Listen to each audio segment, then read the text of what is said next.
Yo, what is going on, you guys? Bashtian here, and today, guys, we're actually going to be taking a look at a deck that I don't think gets a lot of recognition, a lot of respect, really. Coming out of Wild Survivors, we have Vanquish Soul, which just managed to top a Slovenian national championship, or regional or national, a big tournament for Yu-Gi-Oh, right? So, this man, Victor Trilar, I'm probably saying very Latino like, but Victor essentially managed to top 8 with the Vanquish Soul strategy. I don't want to go ahead and see through the whole video, of course, but I'm gonna go ahead and make sure I subscribe and I like, because it did a great job.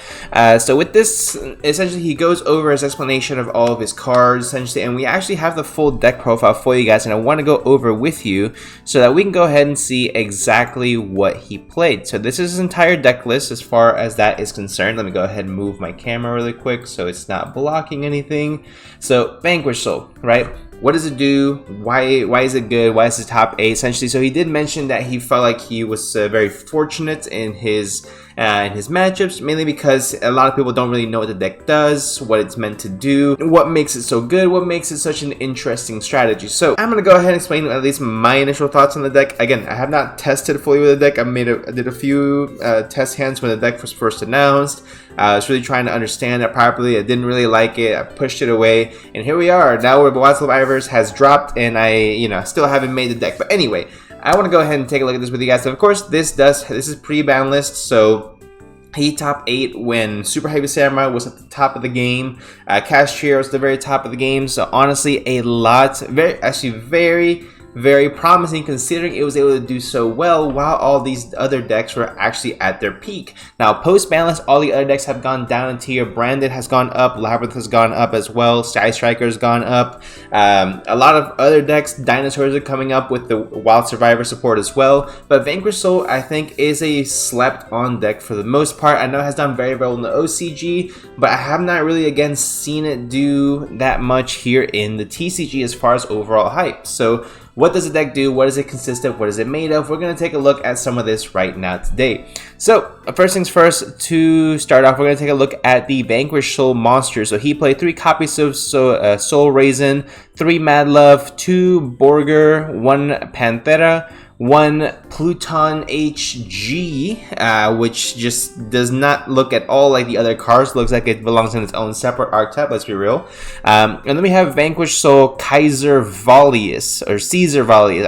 I prefer Kaiser. It looks like a Kaiser more than a Caesar. But this is actually a really cool boss monster. Basically, it can special summon itself by returning 1 non-dragon monster right to your hand. Okay, yeah. You can special summon this card during the main phase. So any main phase, your turn, your opponent's, which I like when decks do that, because it feels you can dodge a lot of effects that way. It feels like you have a lot more control over the board. And it is what this deck is. This is not going to be a high combo deck. This is a control-based deck, but it does it very well. So if you notice, it has 2 monsters, each of a different attribute, right? So it has 2 fire monsters, 2 fire attribute monsters, 2 dark attribute monsters, and 2 earth type monsters.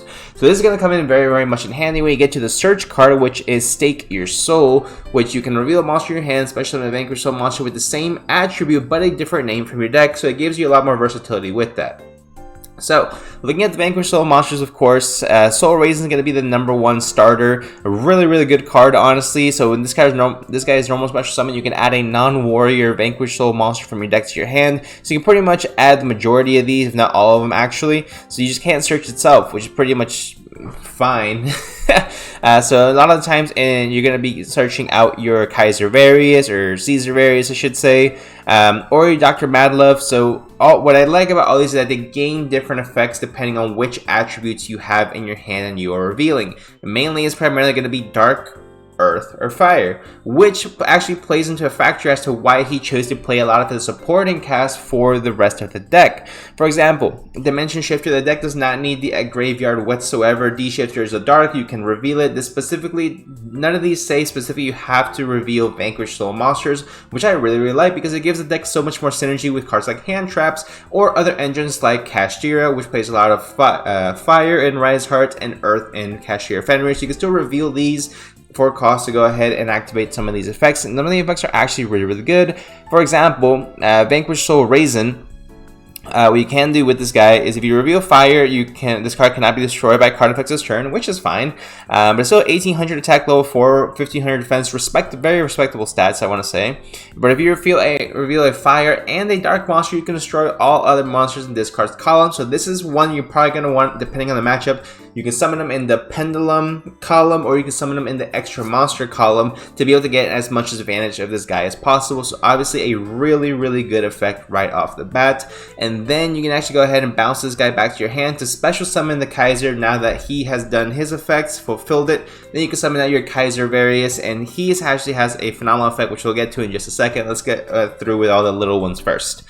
So then we have Dr. Madlove, obviously really, really cool artwork. 100% reminds me of Trickstar and Evil Twin, so really cool artwork. Absolutely love it. It's very cartoony, but beside that point, so if you reveal a dark monster, your opponent's monsters loses 500 attack and defense, which is okay. But if you have a dark and the earth monster, reveal one monster with the lowest defense on the field, or return a monster with the lowest defense on the field to the hand, your choice if it's tied. So obviously it gives you a lot of advantage when you kind of trying to push, right? So this is 2000 defense monster. Even if you normal summon it in attack position, it's perfectly fine because you're going to be bouncing whatever has the lowest defense, which is most likely than not going to be this card, right? So really, really cool effect with there. Returning cards, it's non-destruction removal, which is nice. Borger, so he's going to be the least used cards, of course. So Borger, you get to draw a card if you reveal a dark, which is obviously very nice. A free upstart goblin will take that. And then if you reveal Earth and Fire, you inflict 1500 damage to your opponent. So this can play very, very well into time as well. It really just depends on what you have in your hand. But again, having 3 copies of Dr. Madlove, if you had to search it out with Stake Your Soul, yeah, I'm thinking about more like in all scenarios, right? So this deck can kind of do a little bit of everything already.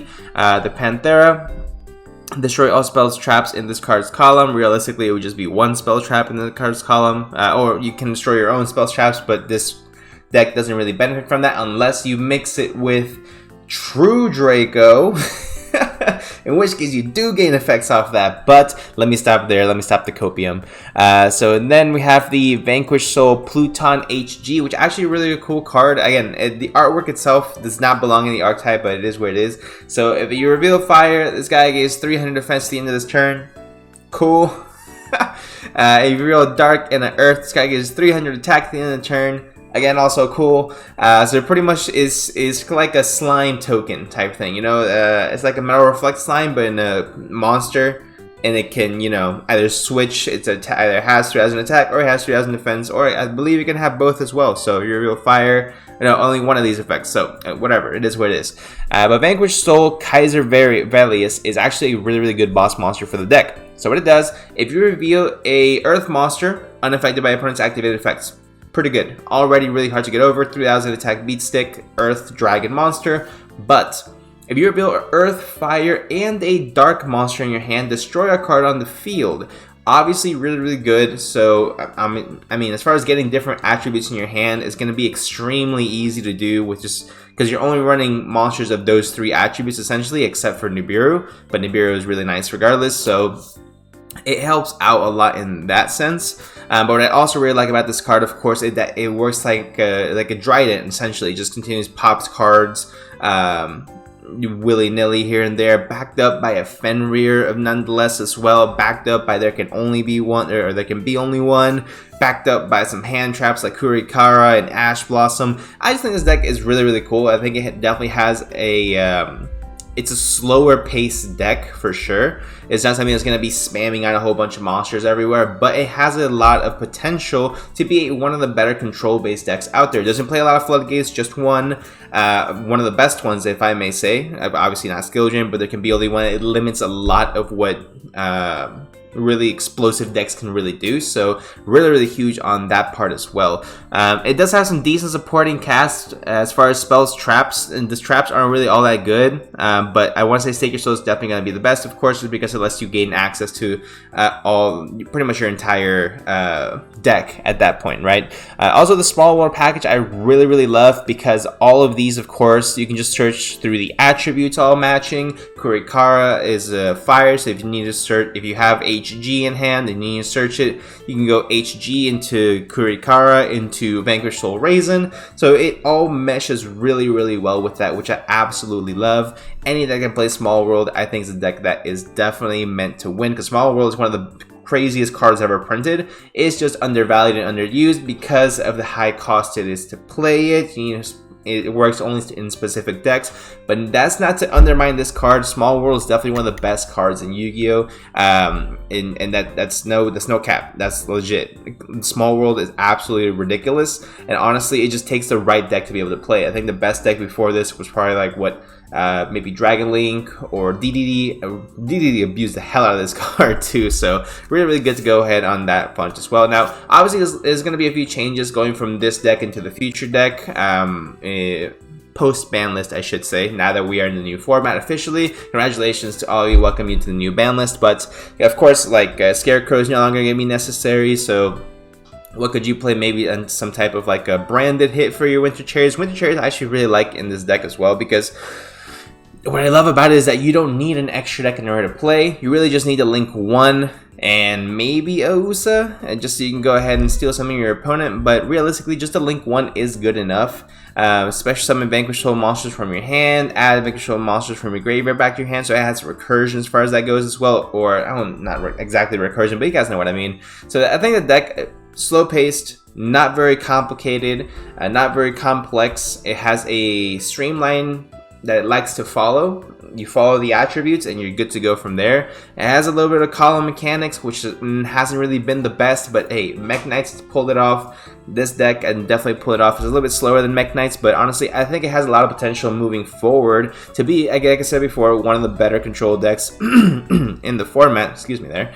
And what I would say, things that I would change, honestly, I don't think I would change the main deck list. Maybe I would take out Nibiru, take out 3 Nibiru, put in Upstart Goblin. I'm a real big fan of Upstart Goblin, honestly. Or take out the 3 Nibiru and put in 1 Kurikara to make it a 40 card deck, because Nibiru is not really doing anything for you regardless.